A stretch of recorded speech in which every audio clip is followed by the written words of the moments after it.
ಅಸ್ತಂಗತ doctor Shivakumara ಸ್ವಾಮೀಜಿಗಳ ಗದ್ದುಗೆ ವಾಸಕ್ಕೆ ಇನ್ನೇನು ಕೆಲವೇ ಗಂಟೆಗಳ ಬಾಕಿ ಹಿನ್ನೆಲೆಯಲ್ಲಿ ಭಾರೀ ವ್ಯವಸ್ಥೆ ಅಂತಿಮ ಹಂತ ತಲುಪಿದ್ದು, ದೇಶದ ಗಣ್ಯಾತಿ ಗಣ್ಯರು ಮಠದ ಆವರಣದಲ್ಲಿ ಬೀಡು ಬಿಟ್ಟಿದ್ದಾರೆ.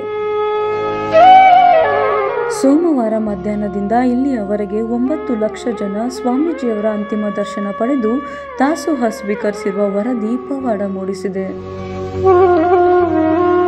ಇಡೀ ರಾಜ್ಯ ಸರ್ಕಾರ, ಜನಪ್ರತಿನಿಧಿ ವ್ಯವಸ್ಥೆ, ಸಂಘ ಸಂಸ್ಥೆಗಳು ಹಾಗೂ ಲಕ್ಷಾಂತರ ಸಾರ್ವಜನಿಕರು ಸಿದ್ಧಗಂಗಾ ಆವರಣದಲ್ಲಿ ಬೀಡು ಬಿಟ್ಟಿದ್ದು, ದೇಶದ ಸಮೂಹ ಮಾಧ್ಯಮ ವ್ಯವಸ್ಥೆ ನೇರ ವರದಿ ಬಿತ್ತರ ಕೈಗೊಂಡಿದೆ.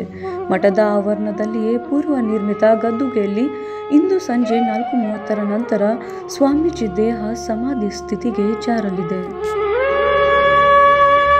ಕಿರಿಯ ಶ್ರೀ ಸಿದ್ಧಲಿಂಗ ಸ್ವಾಮೀಜಿ, ಗೃಹ ಸಚಿವ MB. Patil, DGP Neelamuniraju, IGP B. Dayanand ಹಾಗೂ ಜಿಲ್ಲಾಧಿಕಾರಿ ರಾಕೇಶ್ ಕುಮಾರ್ ಗದ್ದುಗೆ ಪರಿಶೀಲಿಸಿದರು. ಬಿಕ್ಕಟ್ಟಿನ ರಾಜಕೀಯ ಮುನಿಸಿನ ನಡುವೆಯೂ ಮಾಜಿ ಪ್ರಧಾನಿ ಎಚ್.ಡಿ. ದೇವೇಗೌಡ, ಮುಖ್ಯಮಂತ್ರಿ ಎಚ್.ಡಿ. ಕುಮಾರಸ್ವಾಮಿ, ಬಿ.ಎಸ್. ಯಡಿಯೂರಪ್ಪ, ಸಿದ್ದರಾಮಯ್ಯ ಸೇರಿ ಎಲ್ಲ ಪಕ್ಷಗಳ ನಾಯಕರು ಒಂದೇ ಕಡೆ ಸೇರಿ ಬಂದಿರುವುದು ವಿಶೇಷ ಗಮನ ಸೆಳೆದಿದೆ. ಯತಿವರ್ಯರಾದ ಬಾಬಾ ರಾಮದೇವ್, ಶ್ರೀ ರವಿಶಂಕರ ಗುರೂಜಿ ಸೇರಿ ಸಾವಿರಾರು ನಾಡಿನ ಪ್ರಮುಖ ಸ್ವಾಮೀಜಿಗಳು ಭಾಗವಹಿಸಿದ್ದಾರೆ.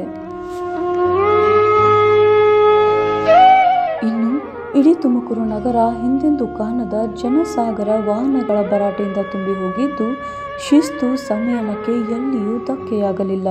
ಲಕ್ಷಾಂತರ ಸಾರ್ವಜನಿಕರು ಇಡೀ ರಾತ್ರಿಯುದ್ದಕ್ಕೂ ಕೊರೆಯುವ ಚಳಿಯಲ್ಲಿಯೂ ಶಿವಧ್ಯಾನದಲ್ಲಿ ತೊಡಗಿ ಅಗಲಿದ ಶಿವಶ್ರೀಗೆ ಭಕ್ತಿ ಅರ್ಪಿಸಿದರು. ಶ್ರೀಗಳ ಗದ್ದುಗೆ ಪ್ರವೇಶಕ್ಕೆ ಕೆಲವೇ ಗಂಟೆಗಳು ಹತ್ತಿರವಾಗುತ್ತಿರುವಂತೆ ಭಕ್ತಾದಿಗಳ ದುಃಖ ಇಮ್ಮಡಿಯಾಗುತ್ತಿದ್ದು, ಶೋಕತಾಪ ಮುಂದುವರೆದಿದೆ.